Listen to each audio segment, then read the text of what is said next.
Thank you, Mr. Chairman.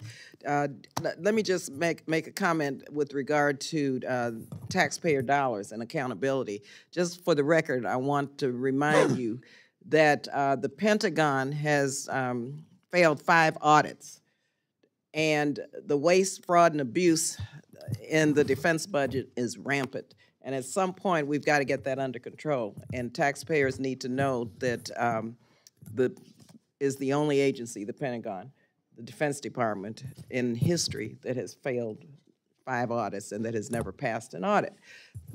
That's as FYI for the record. Mr. Secretary, you mentioned PEPFAR. It's been really a bright spot of bipartisan support. However, probably 20 to 25% of the members serving today were serving in the early 2000s when we worked together to authorize PEPFAR, which has saved at least 20 million lives. And this is something every member of Congress and every American should know and be proud of.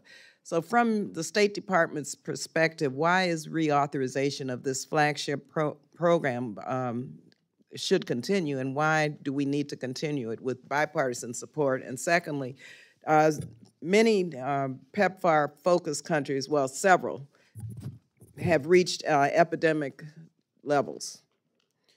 What would a reduction of resources for the program mean this close to the 2030 goal of global epidemic control? Because we still are on track to end the AIDS pandemic by 2030.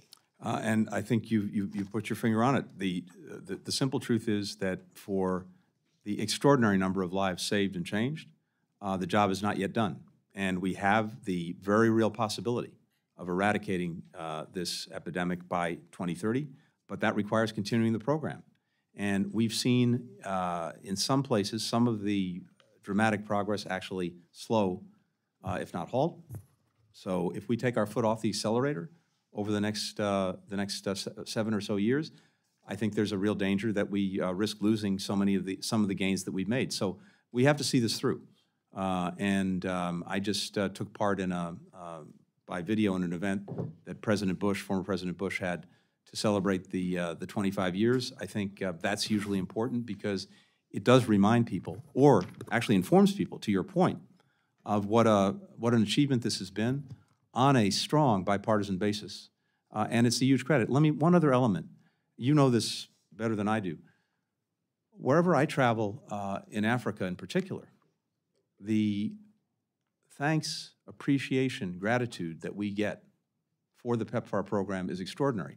And that, frankly, helps our diplomacy. It strengthens our standing in country after country.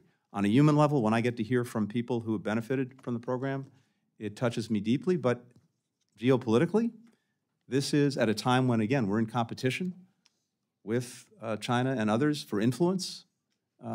This is one of the programs that has made a huge difference. Were we to undercut it or underfund it, I think that would actually have geopolitical consequences, not just global health consequences.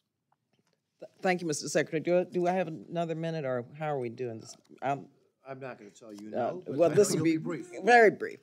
With regard to, I already made my statement about the misuse of taxpayer dollars. So this next question just has to do with Haiti, your assessment of the situation in Haiti, and how can the United States best assist the people of Haiti in forging a process to establish a new government that's broadly representative of Haitian society, and how are we dealing with the gang issues in Haiti? I'm glad to see the president meeting with Prime Minister Trudeau. I don't want to sugarcoat this, and Chairman and I have actually discussed this as well. This is a daunting challenge, and we have interconnected problems, many of which, of course, have built up over the years and over the decades that we have to grapple with. We need a political way forward that actually gets Haiti to elections so that there can be a clearly legitimate government. Our diplomats are working day in, day out to try to bring the different stakeholders together, to include the government, the Montana Group, and others, to see if they agree. But I have to tell you, and again, you know this so well, given the profound insecurity, that's the single biggest challenge we face right now is insecurity. And we have a country that in critical places is simply dominated by gangs. The state does not have control over security. And there's a nexus between gangs and various elites, political elites, economic elites, that we've been trying to break, because many of these gangs are funded and directed by individuals for whom it's in their interest to have gangs doing their bidding. So we have directly targeted a number of those individuals, including many who enjoy coming to the United States, to make it clear that if they continue to support gangs, that's not going to happen. So we need to break that.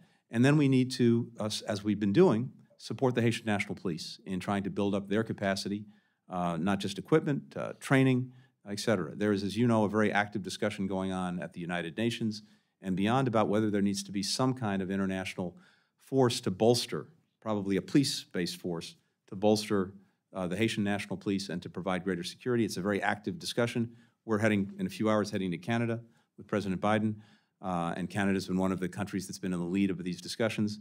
We'll see where we get. But I also think that we all need to be thinking hard together about what is it we can do to be sustainably effective. We've been at this for years, for decades, and in so many ways, the Haitian people have been afflicted with so much that's beyond anyone's comprehension. But we have to, I think, come together to find ways to be confident that what we're pursuing can actually be effective in a sustainable way.